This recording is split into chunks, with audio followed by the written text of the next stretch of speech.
walaupun ibu bapak saya memang serba kekurangan, tapi kalau untuk masalah pengetahuan, misalnya beli buku, itu pasti jadi prioritas.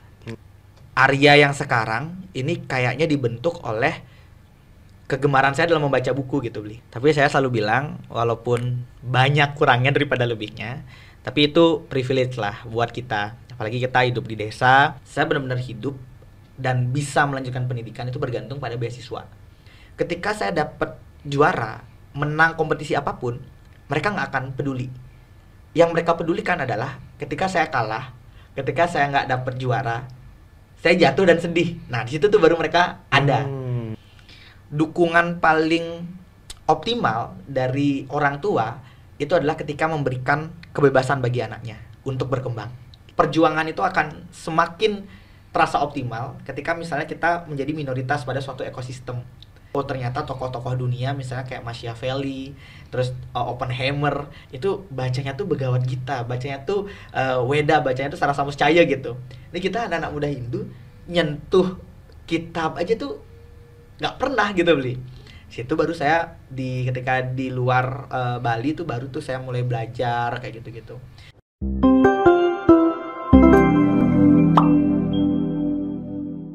Om Swastiastu, Rahayu pemirsa Hindu Channel. Selamat pagi, selamat siang, selamat sore, selamat malam. Mungkin video ini akan tayang atau akan dilihat oleh Bapak Ibu umat Hindu di hari, di jam yang Bapak Ibu sedang lihat gitu. Nah, pemirsa Hindu Channel, hari ini kita tentu saja akan lagi-lagi mengundang narasumber atau pemuda inspiratif dari hasil jejak petualang Hindu Channel menjelajahi Bali, Jawa, Sumatera seperti itu, dan kita bertemu dengan salah satu pemuda. Sebelum kami Hindu Channel kenalkan, Hindu Channel kembali lagi memberikan informasi bahwa Hindu Channel mengadakan lomba cipta lagu rohani Hindu yang sudah dimulai dari Januari dan akan ditutup pengumpulan karya pada tanggal 30 Maret 2025. Perlombaan ini berkolaborasi dengan Panitia Dharma Santi BUMN tahun 2025. Segera daftarkan, segera hubungi panitia. Jika bingung, silahkan langsung tanyakan ke panitia. Dan kembali ke topik atau ke perkenalan dari awal, bahwa Hindu Channel berhasil mendatangkan generasi Hindu yang memiliki ratusan prestasi. Saya tadi diskusi di SMA berapa, di kuliahan berapa gitu kan. Itu sampai bingung ingin menjelaskannya. Dan saat ini sebagai Ketua Umum Forum Genre Indonesia. Langsung kita sapa Bli Putu Iputu Arya. Om Swastiastu, Bli Miko. Om Swastiastu. Siap. Namanya masih ada sisa lagi. Iputu Arya Aditya Utama. Iya. Pasti anak pertama, Bli. Anak pertama. Anak pertama. Dari ibutunya ya, Bli. Anak pertama yang selalu berprestasi. Aduh. Setengkara. Nah, kami sudah melihat Bli Arya di tayangan di media sosial Gema Bali juga. Ya. Ada 2 video yang menarik di situ. Yang pertama menjelaskan tentang prestasi dan juga menjelaskan tentang tentang gerakan genre profile, gitu kan, profil seorang Bli Arya. Nah, kita nanti akan bahas di tengah, pemirsa Hindu Channel, saya tekankan lagi, kita akan bahas tentang genre ini di tengah. Namun kita ingin melihat seorang Arya ini dari background keluarga, seperti itu. Karena hari ini tentu saja saat ini banyak generasi Hindu kita yang ingin melangkah lebih baik ke depan, melampaui orang tua atau kondisi orang tua yang saat ini seperti itu. Pasti akan ada yang penasaran proses seorang Arya ini berprestasi sampai saat ini juga sebagai ketua umum, berada di pemerintahan kan seperti itu. Nah, bagaimana sih kondisi latar belakang orang tua seorang Arya yang putra Bali nih kan gitu. Ya Suksma, Beli Miko dan teman-teman Hindu Channel atas undangannya. Jadi kalau misalnya ngomongin latar belakang keluarga terutama, memang saya bukan hidup dari keluarga yang serba ada gitu ya. Malah bisa disebut sebagai serba kekurangan. Tapi saya selalu bilang, walaupun banyak kurangnya daripada lebihnya, tapi itu privilege lah buat kita. Apalagi kita hidup di desa, semuanya serba pas-pasan. Jadi itu yang benar-benar ngebentuk mentalitas perjuangannya tuh sampai sekarang gitu. Bahkan termasuk ngebentuk resiliensi kita dalam menghadapi kerasnya arus kehidupan ini gitu. Jadi memang saya hidupnya di keluarga seperti itu, sehingga itu membentuk mentalitas saya, karakter saya juga secara nggak langsung. Dan kebetulan juga memang saya kan suka baca buku ya Beli ya. Saya suka baca buku.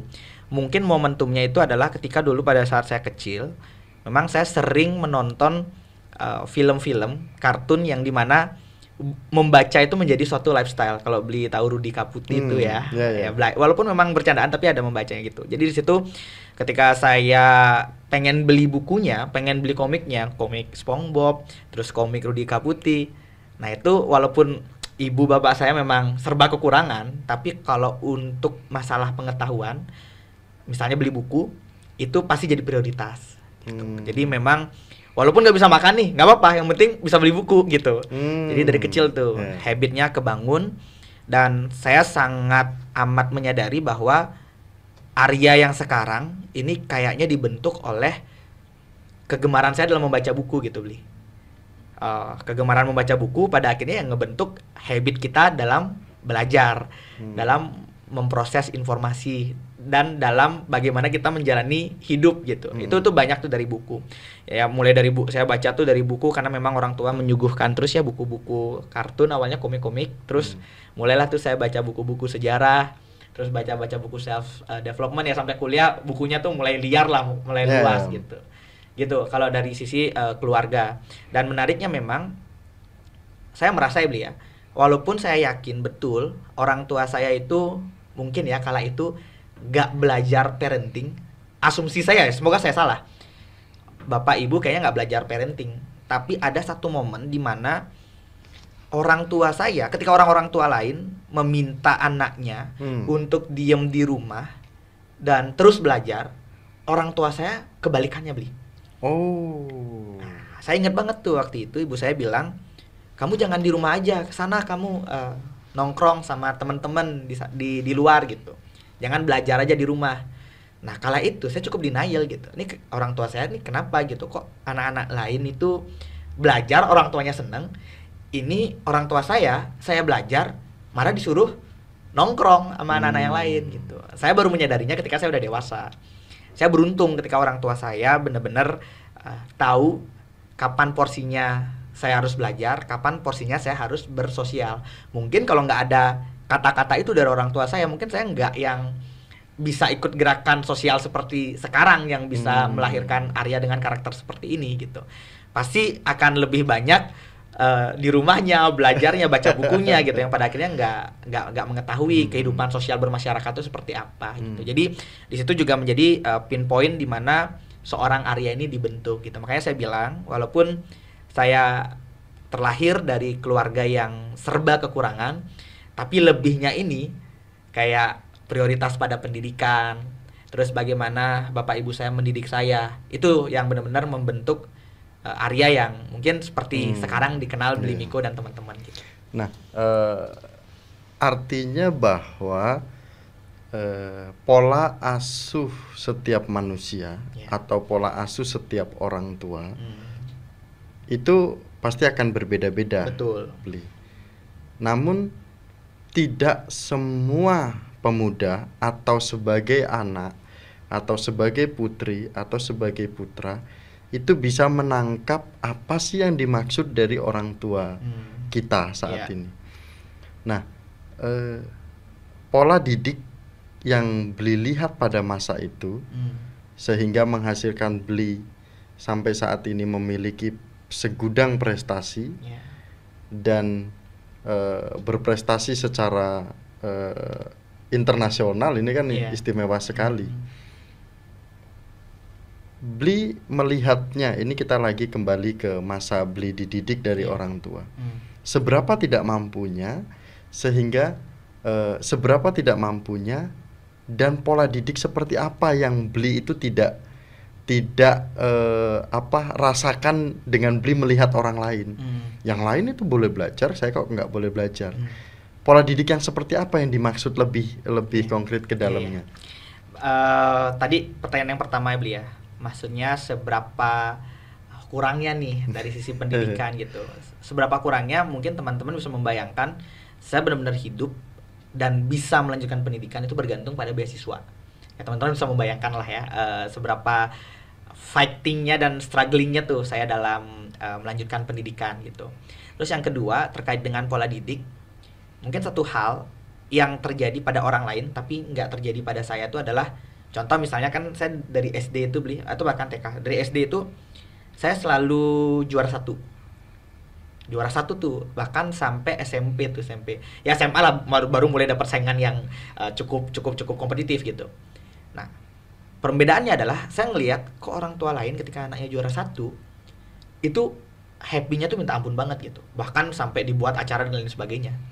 Tapi kok orang tua saya ketika saya juara satu, saya kok nggak dapet apa-apa ya, maksudnya selamat pun saya aku bilang mah juara satu, oh ya udah selamat gitu.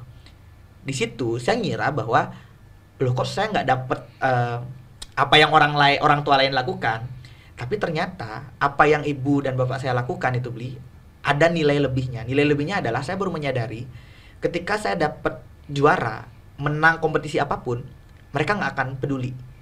Yang mereka pedulikan adalah ketika saya kalah, ketika saya nggak dapet juara, saya jatuh dan sedih. Nah di situ tuh baru mereka ada.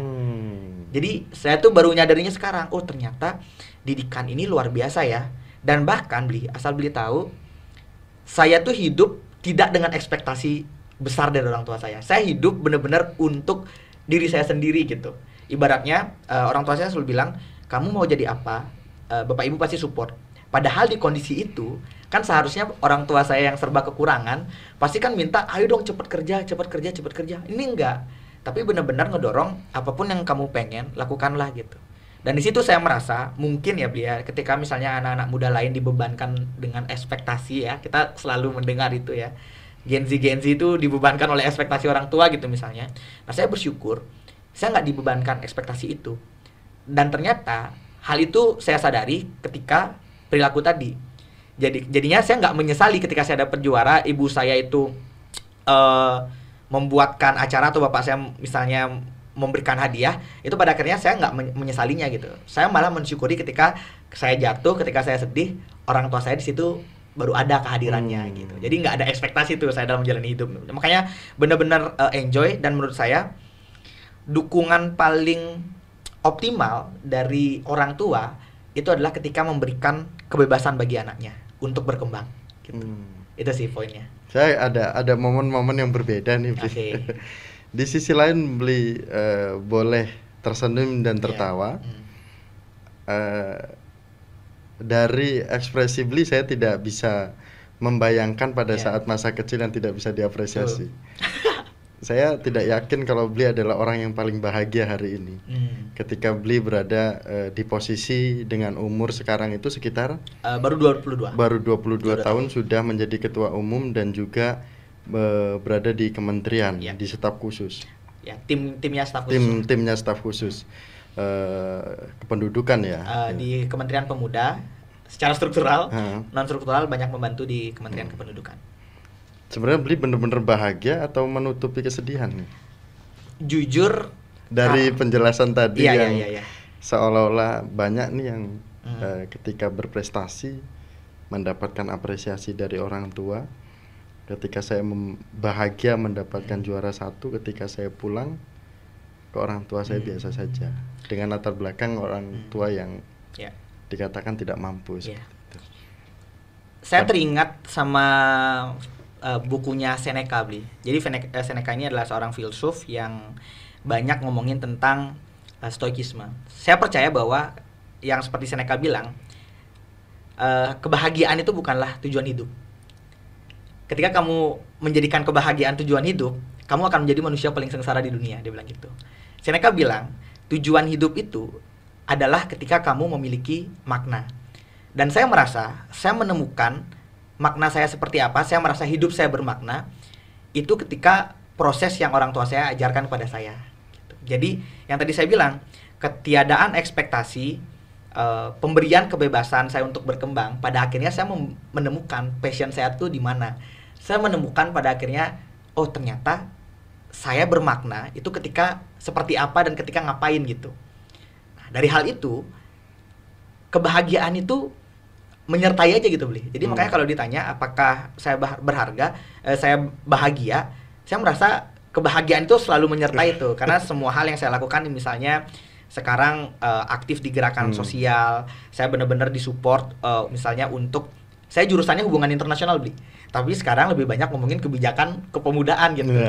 Ya walaupun perspektifnya banyak belajar dari HI, tapi sebenarnya rada agak cross line gitu, agak nggak nyambung gitu. Tapi pada akhirnya karena orang tua saya dari dulu mengajarkan bahwa kebebasan itu adalah hak kamu dan mereka tidak ada ekspektasi apa-apa, jadi saya dalam menjalani hidup pun juga pada akhirnya menemukan tuh makna hidup saya itu seperti apa. Karena saya yakin masih banyak anak-anak muda, apalagi sekarang di sosial media ya, Bli ya, itu selalu menggiring narasi bahwa jadikanlah kebahagiaan tujuan hidupmu. Nah, kalau saya sih memandangnya itu suatu hal yang miris ya, karena saya percaya sama apa yang disampaikan Seneca tuh.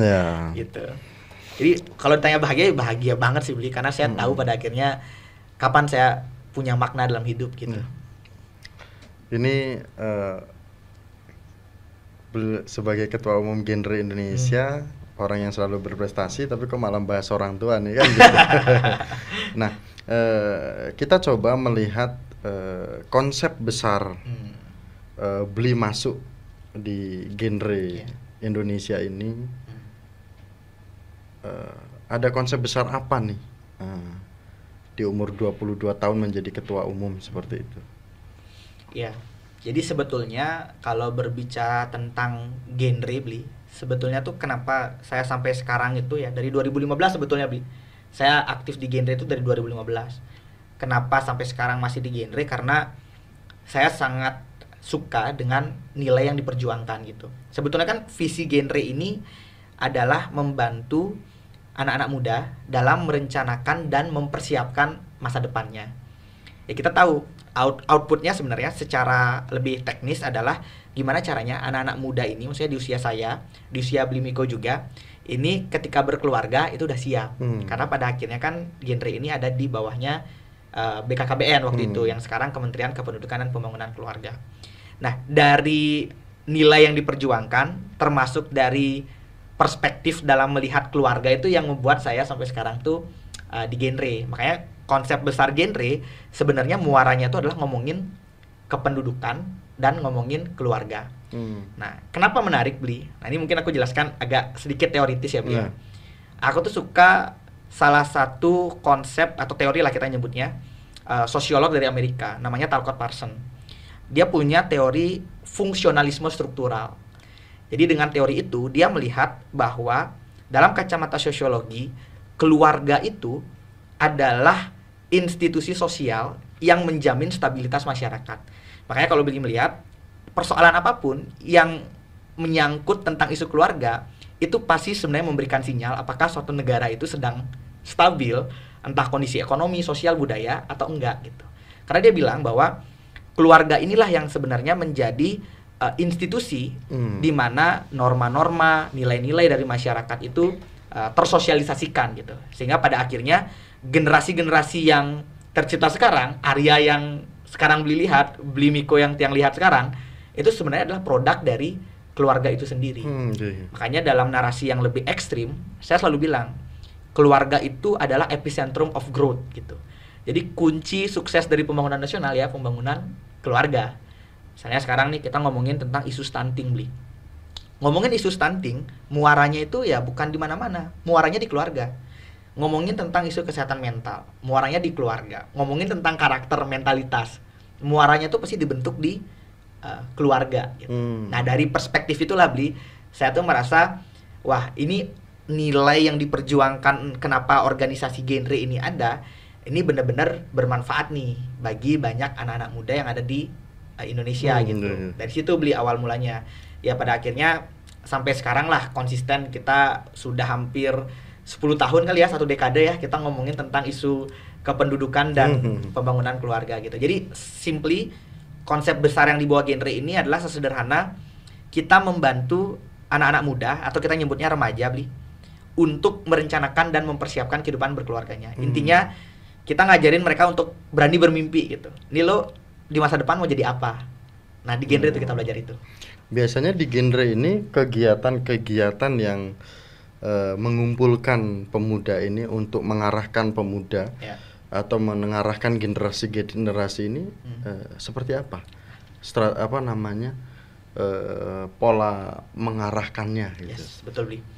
Jadi kita itu beli kalau ngomongin tentang genre, apalagi ngomongin forum ya beli ya, secara struktural itu kita sudah ada berjenjang sebetulnya. Nah kalau saya ini kan pengurus nasional Forum Genre Indonesia, jadi di nasional. Di provinsi kita ada 34. Di kabupaten kota kita juga ada beli 400 sekian lah jumlahnya. Sampai ada entitas kita yang paling kecil atau kita nyebutnya tuh grassroots community kita itu ada PIKR namanya.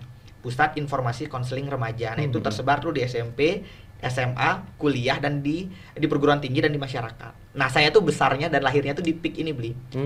Di situ saya belajar tentang gimana sih sebetulnya kita merencanakan masa depan. Bahkan hal yang lebih teknis, kita di situ belajar tentang apa sih sebenarnya yang harus kita hindari ketika misalnya kita ada di fase remaja yang sedang mencari identitas, yang kita misalnya bingung mau bercerita kepada siapa. Ketika misalnya di posisi itu kan sebenarnya kita ada di fase konfiguratif kalau aku menyebutnya beli. Jadi kita mungkin di fase-fase remaja ini, kenapa disebut fase konfiguratif? Karena kita lebih nyaman dengan teman sebaya kita. Nah di PIK itu kita memfasilitasi itu beli, dan kita belajar banyak hal di situ, termasuk di situ kita belajar tentang merencanakan masa depan tadi. Misalnya nih selesai, saya dulu waktu itu ikut PIK SMP, di SMA juga, di kuliah juga. Jadi kita banyak belajar tuh, misalnya selesai SMP ke SMA kita ngapain ya, SMA ke ke perguruan tinggi kita ngapain ya. Sampai pada akhirnya saya punya satu prinsip hidup beli yang saya dapatkan nih dari PIK nih, ketika ngomongin tentang perencanaan masa depan. Saya selalu bilang gini, bermimpilah setinggi langit asalkan langitnya tuh kelihatan gitu. Artinya setinggi apapun mimpi kita boleh, tapi kita harus tahu step by stepnya itu untuk achieve mimpi itu tuh seperti apa gitu. Nah itu satu value yang benar-benar saya dapatkan tuh di genre gitu. Nah, kemudian beli Arya, dari pemahaman beli terkait dengan genre ini, seberapa banyak orang Hindu yang berani mengambil posisi seperti ini? Ini kayaknya cuma satu, jangan-jangan beli. Sebetulnya ini jangan menarik. Sampai nanti saya ikut daftar. Aduh, siap ampun. Malah sebenarnya anak-anak genre yang anak Hindu ya yang ikut genre itu banyak banget beli. Bahkan gak hanya di Bali, beberapa duta. Ini kita jadi mungkin sedikit meluruskan. Di genre itu kita bagi segmentasinya tuh ada dua beli. Ada yang keorganisasian, ada yang ibaratnya kita menyebutnya tuh ambasadornya kita, duta genre ini. Ibaratnya ini lokal heroes-nya lah. Lokal heroes, lokal champion, jadi putra-putri terbaiknya lah. Yang siap untuk menyuarakan dan mengadvokasi isu-isu remaja gitu.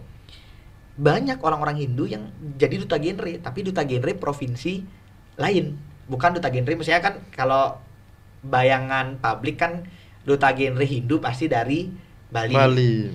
Tapi banyak juga ada duta genre Hindu dari Sulawesi, dari Lampung, dari Sumatera, dari NTB, banyak yang Hindu gitu.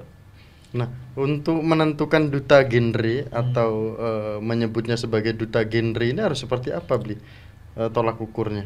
Tolak ukurnya tuh, wah ini jangan sampai tolak ukurnya harus kayak beli semua. Aduh, enggak lah. Harus ratusan prestasi. Harus ratusan prestasi baru masuk duta genre gitu. Nah, menariknya berbeda dengan duta-duta yang lain. Sebenarnya kan kategori kita ngelihat duta tuh kita ngelihat 3 hal beli. Namanya brief, brain, behavior, brief, brain, beauty gitu kan. Di duta genre ini beauty-nya tuh kita kesampingkan gitu. Yang kita lihat itu adalah brief and brain-nya.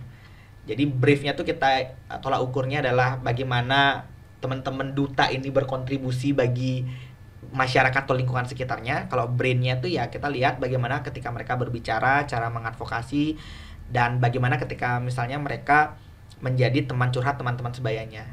Nah, untuk pemilihannya Bli, sebetulnya pemilihan duta ini berjenjang Bli, dan malah cukup kompleks hitungannya. Karena rata-rata Bli yang ideal nih ya, saya menyebut yang ideal. Yang ideal tuh pemilihan duta dimulai tuh dari PIK Bli, dari sekolah. Jadi mereka tuh wajib ikut PIK tuh, baru boleh ikut duta. Jadi kita tuh pengen duta ini nggak sembarang orang yang ikut, tapi yang memang punya kepedulian sosial terhadap teman-teman sebayanya. Dan tolak ukur kita adalah ketika dia ikut PIK, mereka udah punya tuh syarat itu. Jadi ikut PIK tadi di sekolah diseleksi, mewakili sekolah, seleksi di kecamatan, misalnya juara di kecamatan, seleksi di kabupaten kota, juara di kabupaten kota, seleksi di provinsi, juara di provinsi, maju seleksi ke nasional gitu. Jadi di nasional barulah diseleksi lagi siapa yang menjadi juara 1, 2, 3-nya gitu. Jadi sebenarnya cukup tinggi itu jenjangnya, dan prosesnya tuh kalau saya dulu memakan waktu 2 tahun tuh Bli.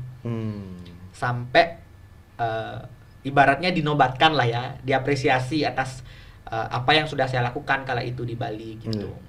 Mungkin Bli Arya dari podcast kita hari ini, organisasi atau lembaga kita, organisasi ormas kita, ini akan ngincer Bli jangan-jangan. Waduh. Mau jadi apa nih? Ini yang di Indo Channel ini lumayan ini. Oh iya, gitu. iya. Lumayan cerdas ini gitu kan. Langsung aja nih boleh kita rekrut, kita hubungi, minta dong nomornya kan gitu. Ya, pada prinsipnya kalau kita kontribusi untuk gerakan anak-anak muda Hindu, kita selalu siap lah. Generasi itu ukurannya sampai berapa Bli? Soalnya ini generasi, ada generasi yang tua juga nih. Iya. Yang muda lah ya. Jangan sampai ormas yang sepuh-sepuh nanti main. Kalau generasi berencana itu Bli, memang kita sasarannya tuh remaja Bli, di usia 10 sampai 24 tahun dan belum menikah. Ya, dan belum menikah. Jadi kalau misalnya let's say kalau pemuda kan definisinya 16 sampai 30. Tapi kalau udah nikah masih pemuda tuh. Bahkan ada definisi yang berbeda lagi sampai 30 ke atas masih disebut pemuda, kan ada juga. Nah, kemudian muncul lagi sebuah pertanyaan yang harus dijawab. Setelah genre memiliki konsep yang besar, peran selanjutnya orang-orang ini, anak-anak ini, atau peran dari genrenya akan seperti apa? Ada 2 nih. Peran anak yang sudah dirangkul oleh genre dan juga menjadi kader. Peran bagi genrenya sendiri, forumnya sendiri. Sebetulnya yang tadi itu konsep dari genre ya. Kalau ngomongin peran, sebetulnya tuh secara fragmentatif kita tuh dibagi menjadi 2 sebetulnya peran kita. Secara utama ya esensi kenapa genre ini ada. Satu itu sebagai peer educator, satu lagi itu sebagai peer counselor. Nah, jadi orang-orang yang ibaratnya sudah menjadi kader kita, itu kita mainnya tuh di domino effect gitu Bli. Jadi kita percaya ketika kita berhasil misalnya memfasilitasi dan juga menginternalisasi nilai-nilai kegenrean itu pada satu orang, kita berharap mereka bisa menjadi peer educator bagi teman-temannya yang lain gitu. Jadi domino effect-nya tuh ada tuh. Kita pendekatannya memang seperti itu, peer to peer approach gitu. Dan perannya mereka adalah ya tentu menjadi agen-agen sosial, agen-agen kebaikan, agen-agen perubahan tuh bagi anak-anak muda yang lain. Karena tadi peran mereka sebagai peer educator dan juga peran mereka tuh sebagai peer counselor. Selain itu bahasa kerennya apa Bli kalau bukan agen? Kalau kita ngomongin agen nanti beda lagi. Soalnya nih nanti dikira politik kita ngomongin agen. Ya, maksudnya teman-teman ini, kader-kader ini, ya itu berperan sebagai peer educator dan juga peer counselor. Itu sebenarnya tugasnya. Ini sebenarnya kalau kita Hindu Channel boleh minta waktu panjang, ini banyak sekali yang mungkin kita akan bahas. Kemudian kita akan ke ketua umumnya juga akan minta. Ada nggak sih genre Hindu kita yang bisa podcast di Hindu Channel? Nanti mohon kita kasih kontaknya, nanti bisa kita podcast di sini. bukti pembicaraan kita hari ini bahwa ada orang Hindu yang menjadi duta genre, kita akan tuntut ke Bli untuk ngasih nomornya dan untuk di podcast kan di sini kan gitu. Supaya ada buktinya walaupun Bli berat. Aduh berat nih siapa ya gitu. Itu urusan Bli aja kan gitu. Nah, nanti kita minta kontaknya. Kemudian Bli kita melihat bahwa pemahaman Bli posisi saat ini menjadi ketua umum genre ini, kemudian terlibat dalam kegiatan-kegiatan pemerintah. Ternyata kita akan menengok ke belakang lagi. Dulu SMA itu pernah menjadi duta genre Indonesia di umur berarti SMA ya 2019 berarti 5 tahun yang lalu lah ya, berarti di usia 17 tahun. Apakah posisi saat ini pada saat proses awal juara itu prosesnya ada di situ sehingga bisa mendapatkan posisi saat ini? Ceritakan dulu nih ya. Iya Bli, betul. Jadi saya sih selalu percaya, saya orang yang nggak percaya keberuntungan tuh Bli. Yang saya percaya itu adalah kesempatan bertemu kemampuan tuh. Itu yang sebenarnya ngebentuk siapapun lah manusia. Nah kebetulan memang apa yang saya menjadi juara duta genre pun juga menurut saya tuh bukan suatu hal instan gitu. Ada 4 tahun pengabdian tuh yang udah saya lakukan di genre itu sendiri dan bahkan di peak saya waktu itu. Jadi ketika menjadi juara pun kenapa waktu itu cukup menarik karena memang ketika saya juara masih SMA, tapi posisinya yang perempuan ini yang ibaratnya partner saya nih yang juara 1 itu dari Jawa Barat dari Depok gitu, tapi udah mau lulus kuliah gitu, kuliah di UI, mau lulus kuliah. Jadi kan sebenarnya secara umurnya jauh, dan karena memang saingan saya waktu itu nggak hanya teman-teman SMA, tapi benar-benar dicampur. Ya kita nggak ngelihat status lo SMA atau masih kuliah, tapi kita tarung aja gitu. Yang kita lihat di sini seberapa besar kontribusinya, seberapa pantas untuk mendapatkan gelar duta itu gitu. Nah di situ tuh pada akhirnya membuka kesempatan saya untuk lebih banyak bisa berinteraksi dengan orang, lebih banyak bisa memberikan kebermanfaatan bagi banyak pihak. Dan saya bersyukur ternyata banyak pihak juga yang senang dengan kehadiran saya di situ. Nah itulah yang dari jejaring-jejaring yang saya bangun, terus dari pihak-pihak yang mungkin dalam konteks itu membantu untuk misalnya mengembangkan strategi kepemudaan, strategi keremajaan waktu itu. Nah itulah buah-buah itu yang pada akhirnya saya panen tuh ibaratnya di era-era sekarang gitu. Jadi itu benar-benar membuka banyak kesempatan sih Bli. Keren sih Bli. Nah biasa Bli. Ya. Ada 10 aja pemuda yang berprestasi ya Bli ya. Ya, orang Hindu kayaknya keren.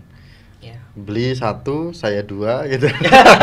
Enggak, ini berharap saja kan gitu Bli. Kalau Hindu Channel kita mah jadi host saja gitu kan Bli ya. Kita membedah informasi-informasi atau literasi Hindu kan gitu Bli. Nah, mungkin kita sudah membahas genre. Kita sudah membahas proses perjalanan pola asuh orang tua itu seperti apa sehingga menjadikan Bli sampai saat ini perjalanannya keren lah kan gitu, sampai berprestasi di SMA itu mengantarkan Bli yang panen saat inilah bisa bertugas di bagian dari staff kan seperti itu, staff khusus. Nah kita coba ingin melihat dari kacamata agama gitu. Apa yang Bli lihat terkait dengan agama, kondisinya seperti apa khususnya, nggak usah lah terlalu agama Islam Bli. Agamanya seperti apa kan gitu, maksudnya melihat agama Hindu, cara kita pemuda atau anak muda bisa menerimanya gitu kan, apa yang diinginkan anak muda, ya Bli realita aja yang di Bali seperti apa kan gitu. Satu hal yang saya baru banyak belajar itu Bli, mungkin saya ngomongin perspektif Hindunya dari sisi gerakan kali Bli ya. Itu saya baru banyak belajar dan merasa ingin terus belajar dan punya sense of proud gitu ya Bli ya, rasa bangga itu ketika saya malah sudah di luar waktu itu. Ketika saya kuliah itu kan keluar Bali. Di situ saya baru merasa perlu untuk belajar. Nah kan kita belajar dengan merasa perlu untuk belajar, itu kan it's different things ya. Yeah. Selama di Bali itu mungkin ya karena memang kita itu menjadi suatu kewajiban jadinya beli ya, misalnya belajar agama dan dia belajar Hindu itu menjadi suatu kewajiban aja yang pada akhirnya orientasinya tuh hanya menggugurkan tugas gitu. Tidak memahami secara komprehensif terkait dengan Hindu itu sendiri gitu. Dan saya sih menyadari kenapa itu bisa terjadi, ya karena saya waktu itu ada di zona nyaman. Kita di Bali kan mayoritas beli. Sementara ketika kita di luar, kita jadi minoritas gitu. Nah makanya saya sangat suka tuh apa yang disampaikan oleh Toynbee. Nah, Toynbee itu bilang teorinya creative minority gitu beli. Creative minority. Jadi dia bilang bahwa kreativitas itu akan terbentuk, perjuangan itu akan semakin terasa optimal ketika misalnya kita menjadi minoritas pada suatu ekosistem. Nah itu yang saya rasakan ketika saya di Purwokerto. Saya Hindu, minoritas, dan itu adalah suasana yang baru bagi saya. Karena kan saya sampai SMA kan di Bali, Bi. Suasana yang baru bagi saya. Di situ baru saya merasa perlu untuk belajar gerakan-gerakan Hindu ini. Nah pada saat saya mempelajarinya, baru saya merasakan, baru saya bisa membandingkan gitu. Karena kan saya sangat naif beli kalau tiba-tiba di Bali tapi membanding-bandingkan gerakan gitu ya. Tapi ketika saya di luar, saya baru merasa perlu belajar, saya baru bisa membandingkan. Oh ternyata gerakan-gerakan kehinduan ini masih lemah gitu. Dan saya percaya bahwa lemahnya gerakan itu pasti diakibatkan oleh subsidi ilmu atau subsidi knowledge-nya gitu. Kita bisa membuat gerakan itu, let's say maksudnya yang mungkin saya lebih sederhanakan, gerakan yang saya maksud ini adalah merasa menyama untuk bersama-sama memperjuangkan sesuatu gitu. Nah itu yang saya dapatkan tuh ketika di luar Bali gitu beli. Situ saya merasa perlu belajar, saya baru merasa bangga, misalnya saya tahu oh ternyata tokoh-tokoh dunia misalnya kayak Machiavelli, terus Oppenheimer itu bacanya tuh Bhagavad Gita, bacanya tuh Weda, bacanya tuh Sarasa Muscaya gitu. Ini kita anak-anak muda Hindu nyentuh kitab aja tuh nggak pernah gitu beli. Situ baru saya ketika di luar Bali tuh baru tuh saya mulai belajar kayak gitu-gitu. Dan pada akhirnya saya berkesimpulan bahwa ya ternyata di posisi yang sekarang anak-anak muda Hindu itu harus punya mentalitas bertarung gitu kalau saya bilang. Harus punya mentalitas bertarung dan berani untuk keluar dari zona nyaman. Karena pada akhirnya di posisi kita yang sekarang sebagai minoritas ya kita menyebutnya beli, satu hal yang bisa kita banggakan ya persaudaraan kita gitu. Udahlah, selesai bertarung sama saudara sendiri kalau saya nyebutnya. Kita bertarunglah gitu dengan yang lain gitu, yang ibaratnya secara perjuangan dalam gerakan Hindunya itu di situ ada gitu. Makanya ini juga anak-anak muda Hindu di Bali juga nggak bisa disalahkan Bli. Karena saya merasa bahwa pendekatan intervensi knowledge di Bali itu lebih ke pendekatan kultural dan pendekatan idealis gitu. Jadi kalau ngomongin agama itu ya udah ngomongin itu masih hal-hal yang sifatnya kalau kita nyebutnya kedewan-dewan. Iya, ngomonginnya moksha lah gitu ya, ngomonginnya surga neraka lah gitu. Sementara kan anak-anak muda sekarang itu sangat amat pragmatis gitu, Bli. Misalnya ketika belajar agama pasti ada pertanyaan, kenapa saya harus belajar agama gitu. Sementara khazanah intelektual itu di saudara-saudara kita di agama lain itu sebenarnya udah dilakukan. Contoh, belajar agama, nggak hanya belajar agama, tapi misalnya dicampurkan dengan belajar filsafat. Misalnya ngomongin tentang filsafat stoik. Oh ternyata di agama kita juga ngajarin kok yang namanya stoikisme gitu. Belajar filsafat apa? Oh di agama kita belajar kok tentang itu. Nah bahkan contoh misalnya beli pendekatan pragmatis yang saya maksud adalah seperti melukat. Melukat itu kan misalnya kental banget tuh dengan Hindu. Tapi kenapa pada akhirnya, mohon maaf, teman-teman kita, saudara-saudara kita yang bukan Hindu memilih untuk melukat. Bahkan anak-anak muda Hindu pun juga pada akhirnya dapat tuh kefomoannya, pengen melukat. Bahkan mereka nggak tahu ibaratnya nilai-nilai keagamaan melukat ini apa. Tapi yang mereka tahu kan pragmatismenya gitu. Oh melukat membuat kita tenang, membuat mental health kita lebih sehat gitu kan. Jadi pendekatan-pendekatan itu pada akhirnya yang ngebentuk paradigma berpikir kenapa kita bangga menjadi Hindu. Dan itu baru saya dapatkan ketika saya di luar, karena saya merasa itu tadi perlu untuk belajar gitu, ketika menjadi minoritas. Sampai kapan belajarnya, Bli? Wah, akan terus belajar sih, Bli. Di sini saya baru merasa wah, ternyata masih ada banyak yang belum saya ketahui gitu. Dan ketika saya belajar dan terus belajar, ada banyak hal-hal baru yang saya dapatkan. Gitu. Pemirsa Hindu Channel, saya kuliah apa diskusi hari ini? Diskusi kita. Bapak Ibu pemirsa Hindu Channel, ini putra kita, ini adalah generasi Hindu yang mungkin menjadi inspirasi pada hari ini di Hindu Channel, yang tentu saja membawa banyak pesan bahwa pola didik dari orang tua ketika si anak ini peka apa yang diarahkan tujuan dari orang tua, kita yakin kita akan berhasil seperti itu. Jadi beliau dengan posisi sampai saat ini selalu rendah diri, melihat bahwa proses ini tidak hanya selesai sampai sini.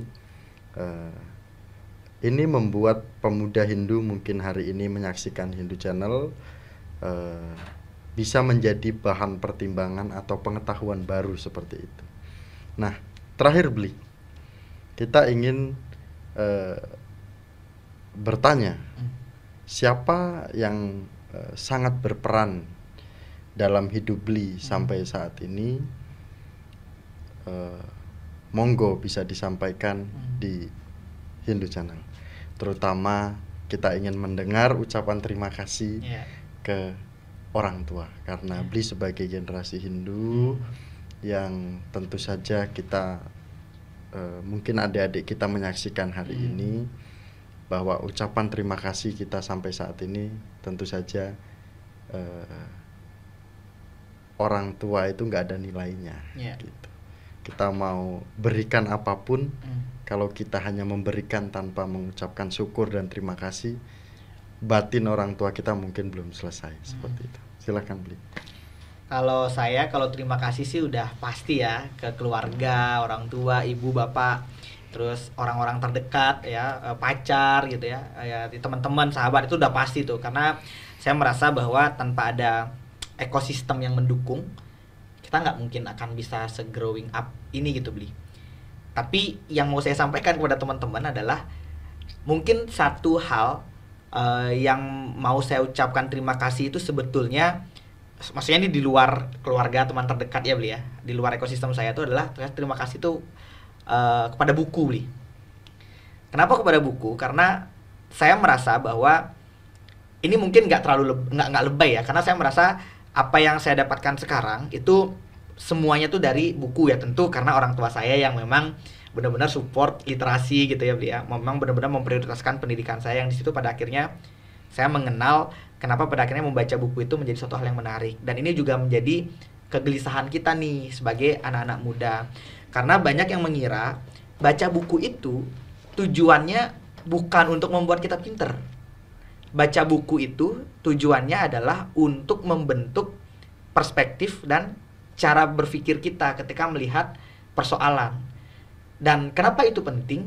Ya karena kita sebagai manusia itu bukan hidup pada siapa yang lebih pinter, tapi siapa yang lebih cerdas. Pada akhirnya bisa melihat peluang, tetap bisa survive, tetap bisa berkembang dalam hidupnya gitu. Dan yang paling penting juga Bli, yang mau saya sampaikan kenapa terima kasihnya kepada buku, ya karena saya merasa di era yang sekarang tuh ada fenomena namanya brain rot Bli. Brain rot itu adalah dimana ketika otak itu dirusak oleh banyaknya informasi di sosial media yang itu sebenarnya informasi sampah gitu, tapi diserap sama otak. Dan itu membuat cara kita dalam menyerap informasi itu menjadi pendek banget. Nah, saya bersyukur dan kenapa berterima kasih kepada buku lagi, ya karena di situ pada akhirnya ketika anak-anak muda sekarang banyak mengalami brain rot, dengan saya sering membaca, dengan membaca itu saya pada akhirnya mengolah informasi itu dengan cukup panjang dan hati-hati, itu sangat berpengaruh gitu. Dan yang paling penting adalah Membaca buku itu saya selalu analogikan seperti ini, Bli. Membaca buku itu ibaratnya kita menanam bibit pohon. Tujuannya menanam bibit pohon di lahan yang kering itu tentu nggak berhenti pada ketika kita panen buah dari pohon itu. Bukan itu tujuannya. Sama dengan membaca buku, tujuannya bukan untuk menambah pengetahuan. Oke, menambah pengetahuan bisa menjadi part of your purpose, tapi itu hanya jangka pendek gitu. Karena pengetahuan di otak itu pasti juga akan hilang. Jangankan setahun, sebulan deh pasti hilang tuh apa yang kita dapat dari buku. Tapi tujuan utamanya adalah, saya selalu bilang, ketika misalnya pohon itu berbuah, bukan buahnya yang kita incar, tapi kesuburan lahannya.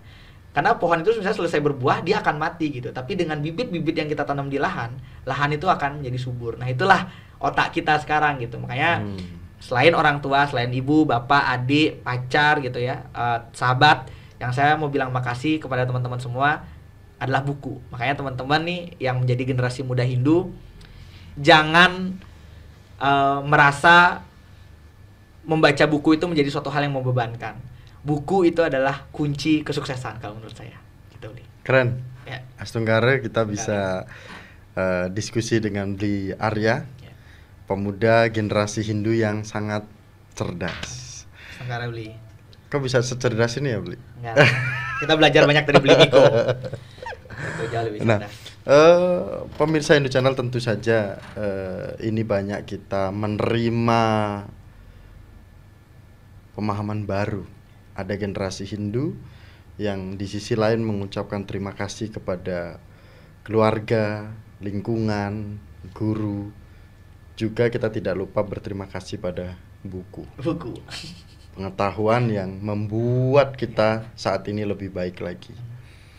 Dan pemirsa Hindu Channel sekali lagi tetap selalu dukung Hindu Channel dengan like, comment, dan subscribe. Karena dengan subscribe sekarang juga dengan membagikan video ini, Bapak Ibu sudah memberikan pengetahuan baru kepada generasi kita selanjutnya. Dan terima kasih Bli Arya. Semua Bli Miko. Ampura, janjiannya lumayan jauh. Dari tanggal berapa itu ya? Iya, tanggal belasan ya. sampai tanggal 25. Saya mengucapkan banyak terima kasih. Semua Bli. Saya mewakili pemuda Hindu, Ya. mewakili juga umat Hindu yang menyaksikan Hindu Channel pada hari ini. Semoga Bli semakin melesat lagi, tetap selalu rendah hati, dan kita akan selalu berkolaborasi. Pasti harus kolaborasi. Terima kasih, dan kami tutup dengan Paramasanti bersama dengan Bli Iputu Arya Aditya Utama. Paramasanti.